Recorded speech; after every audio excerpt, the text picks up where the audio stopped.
Það margsannað að Þorrablót Svardæla langvinsælasti menningarviðburður sem haldinn norðan Alpafjallans. Töluvert fleiri en allir íbúar Svarfaðardals í dag pantar miða árlega. Svo það greinilegt að margir teygja sig ansi langt til að geta borið titilinn Svardælingar. Margir fullyrða stað og stund þar viðkomandi kom undir og langvinsælasti getnaðarstaðurinn án efa Hvammurinn sunnan við Höfða á Gáðarhalli.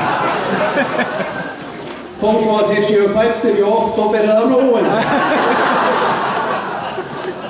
Mæðurnar hafa þá beitt iðkað svokallaða hraðmeðgöngu en mun líklegri að þær hafa einfaldlega beitt upp og haldið síðar í allt öðru umhverfi og í allt öðrum dal og þar með nafnbótinn Svardælingur markleysa hjá viðkomandi.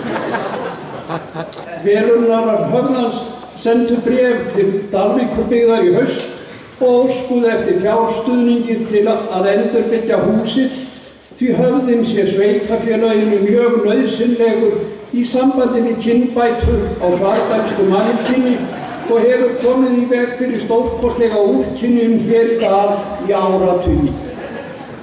Einar Litli Árðun, fjármálastjóri Höfðans, fékk harðort svarbréf við umsókn þessari frá sveitarstýru en þar segir að það sé í hæsta máta ósanngjarnt að ætlast sé til að sveitarfélagi fari að standa straum af meðlagsgreiðslum fyrir ofurgráða gánamenn og áhangendur þeirra af báðum kynjum. Því erindi þessu hafnað tilviljun lýkur.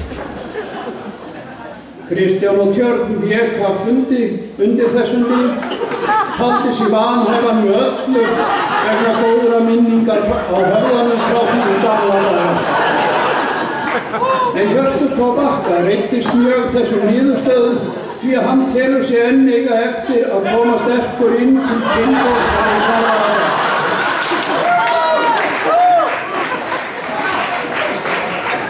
En með þessari ákvörðun fannst honum sveitarstýran vera að gefa sínu litningun langt ned með tómri nísku og hugði henni þegjandi þörfina.